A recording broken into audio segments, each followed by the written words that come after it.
Et quand quelqu'un tombe dans la tristesse, il se connecte avec ces forces-là. La tristesse, c'est quelque chose de très dangereux.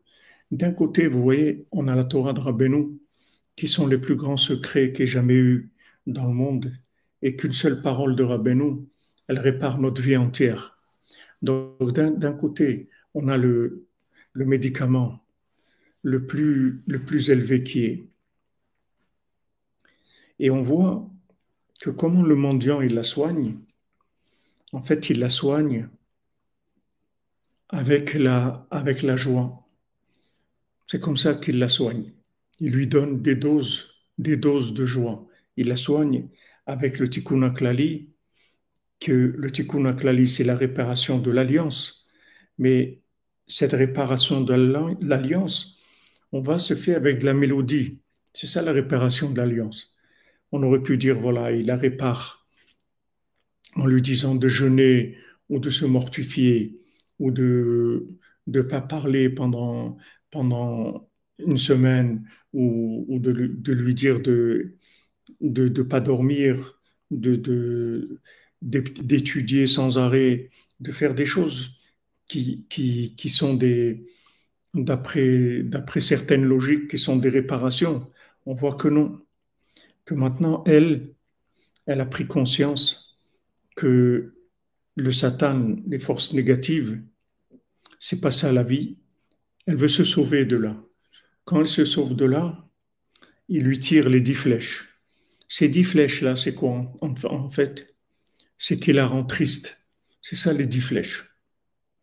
Maintenant, il la rend triste, c'est-à-dire qu'il va l'attrister, il va lui faire des constats d'échec dans toutes les sphirotes, dans tous les domaines. Il va essayer de lui montrer que sa vie, en fait, c'est un échec. Donner un constat d'échec. Maintenant, ce n'est pas le constat d'échec qui le dérange au Satan. C'est pas ce qui veut le Satan, c'est le yush. Il veut que la personne, elle se décourage. Parce que selon le remède, vous reconnaissez le problème. Si maintenant le mendiant, il la soigne avec ça veut dire que c'est ça le problème.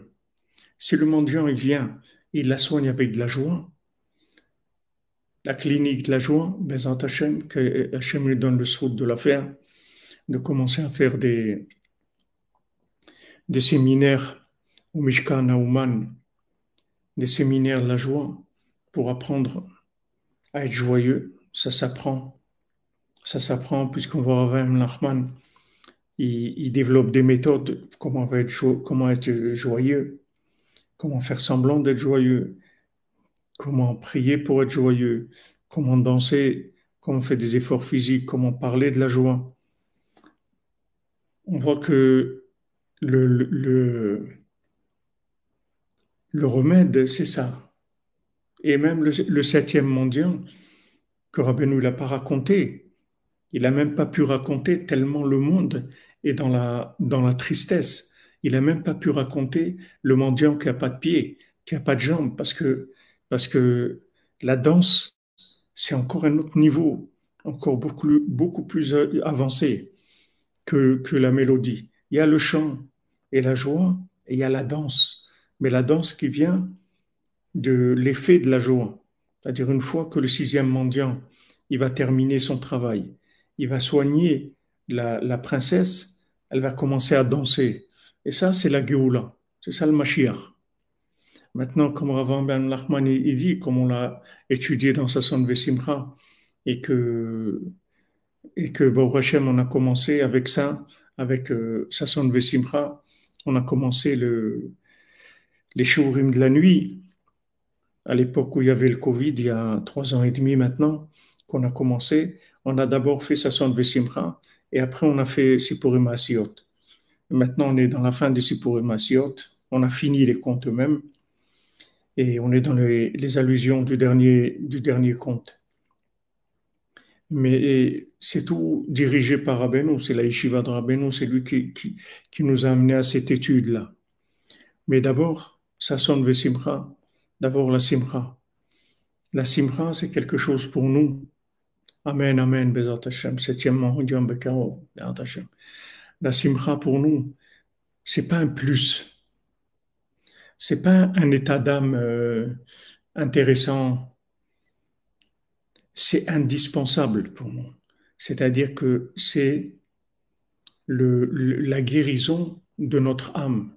C'est la seule chose qui nous manque. C'est tout. Tout le reste est là. Il y a la Torah de Mashiach, elle est là. Tout est là. Pourquoi maintenant ça ne marche pas? Oui, merci Jean-Luc. Je vais raconter comment une fois ils étaient joyeux, comment autrefois. Echayus mechim. Et voilà, c'est pas une option, comme vous dites. Et Rabbeinu, ça aussi, le texte qu'on a des contes dans le texte officiel, il y a écrit et s'appelle Lachem Echayeu Smechim. Je vais vous raconter comment ils étaient joyeux. Mais en fait, dans le texte original, comme Rabbeinu l'a dit, c'est écrit, je vais vous raconter comment ils étaient joyeux, mitoch marashora, dans la bile noire.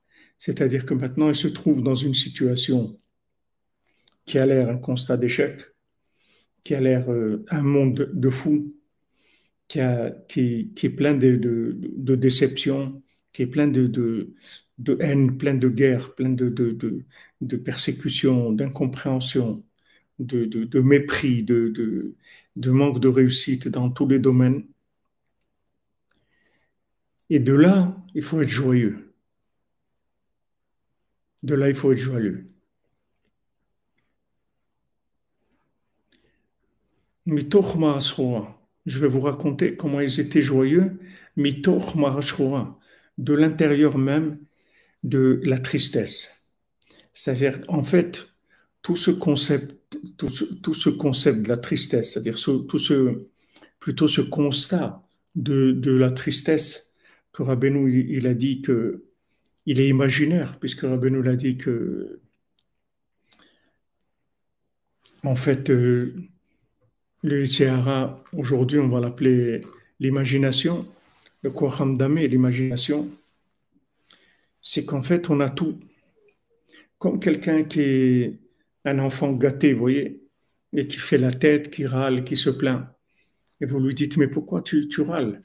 Tu as tout. Regarde, tu es bien, tu es intelligent, tu es riche, tu as tout ce que tu veux, etc. Pourquoi tu râles tout le temps? Nous, c'est la même chose. Hachem nous a envoyé un tzaddik comme Rabbeinu. Et malgré ça, on fait la tête. Comme Rabbeinu l'a dit à Rabbi Nathan, il lui a dit, tu sais pourquoi tu n'es pas Bessimra toute la journée? Parce que tu ne sais pas le mérite que tu as de me connaître. Tu ne sais pas ce que c'est de me connaître. Si tu savais ce que c'est de me connaître, tu serais joyeux toute la journée. Oui, des cauchemars, Eric, c'est un cauchemar, oui. Mais en fait, c'est imaginaire. C'est imaginaire. Parce qu'en fait, Rabbeinu l'a terminé, il va terminer. Rabbeinu l'a gagné, il va gagner. Donc c'est terminé déjà. On a gagné déjà. On est réparé déjà. Il y a tout. Seulement, il veut nous attaquer avec la tristesse et le désespoir. C'est la seule chose qu'il a. Vous voyez, c'est comme ça qu'il la soigne. Il ne vient pas la soigner avec autre chose. Il vient la soigner avec des mélodies. Donc, d'après le remède, vous allez pouvoir reconnaître quelle est la maladie.